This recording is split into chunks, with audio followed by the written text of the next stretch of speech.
CBS News Detroit Special Report. Thanks for joining us for a CBS Detroit Special Report. I'm Amir Jacobson. Another historic investigation. Former President Donald Trump says he is being investigated by special counsel Jack Smith for his role in the January 6th attacks on the Capitol. The announcement this morning comes as the classified documents investigation by Smith is back in court for a pretrial hearing. Joining us now is former federal prosecutor Richard Convertino to talk about the case. So let's start with the letter that the president talked about in his social media post. What does that have to do with the investigation? It appears that the former president received what's known as a target letter, and the instructive term is target. And a target, according to the U.S. Attorney's Manual, which is guidance for all 94 U.S. attorneys to follow, a target is someone who the grand jury has substantial evidence in the commission of a crime. So it's substantial evidence in the commission of a crime. Then one becomes a target or a focus of the grand jury investigation. Once a person is a target of a federal grand jury investigation, they will be indicted. I can think of, in 20 years as a federal prosecutor, I can think of no cases where a target was not ultimately indicted. A target letter starts off usually with this sentence that says, "Dear Joe Bag of Donuts, you are a target of a federal investigation," which tells the person that they will be indicted. That's the key information here. It also goes on to say that in order to resolve this case, please contact this office. If you have an attorney, have the attorney contact us. If not, one will be provided for you. Now, a resolution, according to a target letter, resolution of the case doesn't mean there's negotiation power by the putative defendant, in this case the former president. It means that if you want to resolve the case, you can come in and we'll work out a guilty plea for you. Yeah, when a person gets the target letter, does it spell out for them everything that they may be charged with? It may, but there's no standard target letter per se. Okay.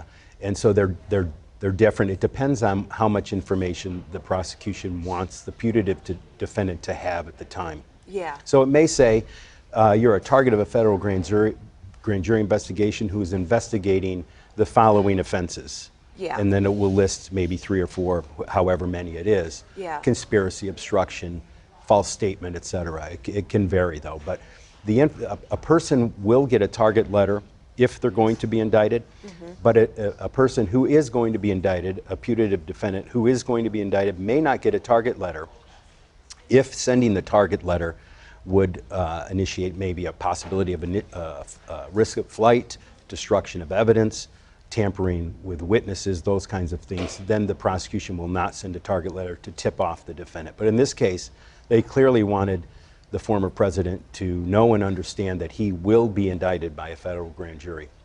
Wow. So what now do his attorneys need to be doing to prepare for that?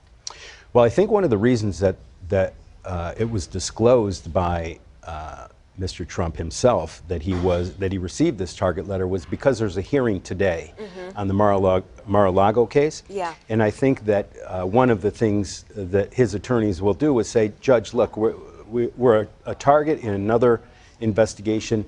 We only have limited resources.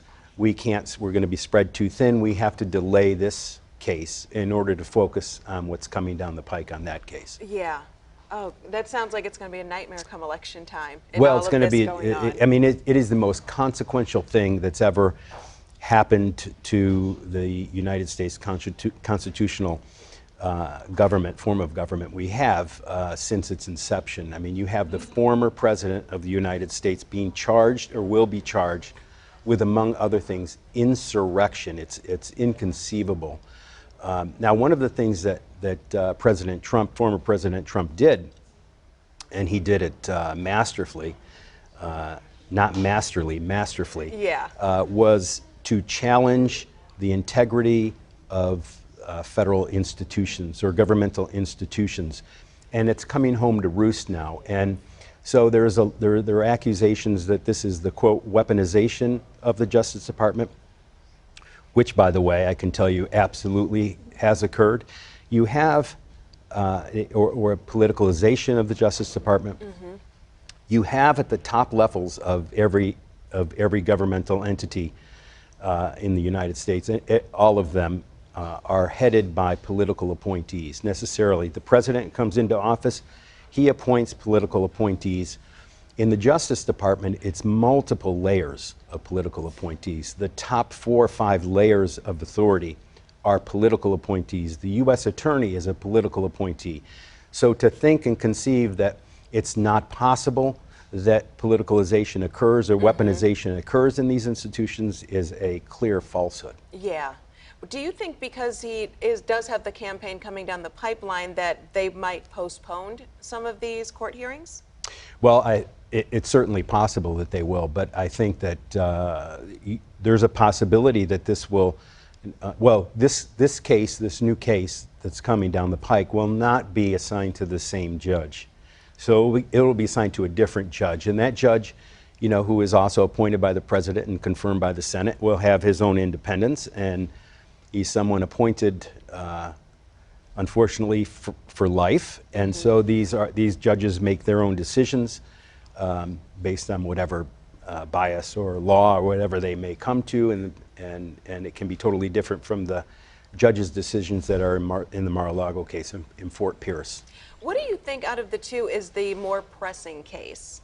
Mar-a-Lago and the documents, or insurrection? What is his biggest issue right now?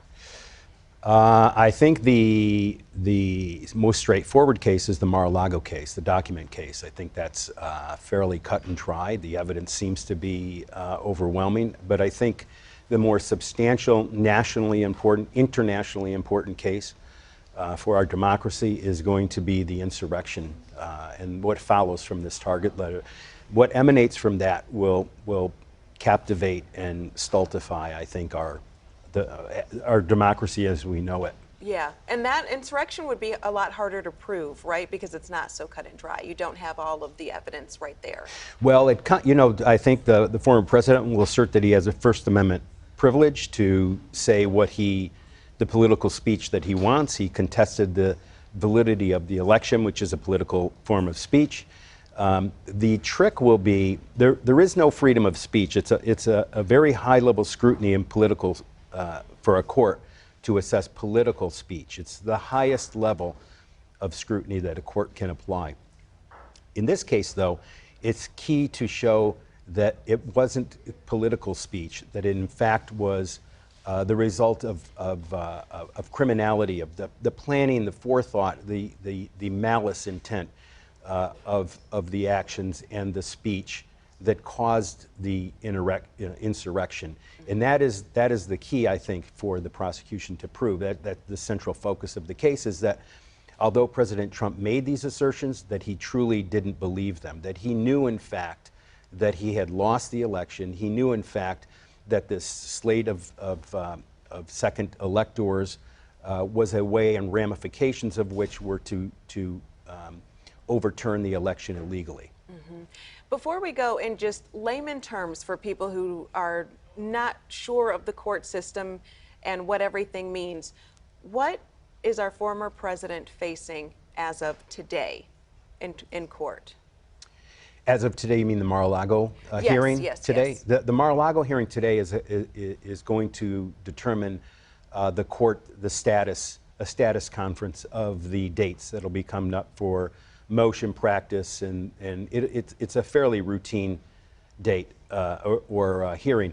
What throws the monkey wrench in is this new information, the target letter, which will give the judge the opportunity to say, well, okay, I'm going to back off and I'm not going to pursue a quick trial in this case. I'm going to slow it down and we'll see what happens with the new indictment that comes out, because there's only a finite, this really should be called the Donald Trump Full Employment Lawyer Act, because the same group of lawyers is representing him on all of these multiple cases. Okay. And so they don't have the time, energy, resources to sit down and formulate their strategy, go through the documents, go through discovery, reciprocal discovery, go through grand jury material, which will be multitudinous, and that takes time to do. So we can't even really put a timeline on it at this point. Well, we'll get some idea of the judge's interpretation of her case and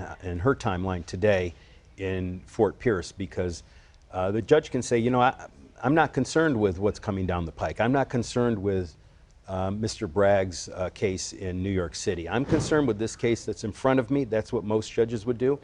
And here's the this is the same timeline that I'd set up if it were Donald Trump or, you know, Jerry Sixpack. Yeah. This is going to be the same. We're going to look at it the same way. We're going to proceed the same way. You know, equal justice under law. I don't anticipate that happening, but that's what should happen.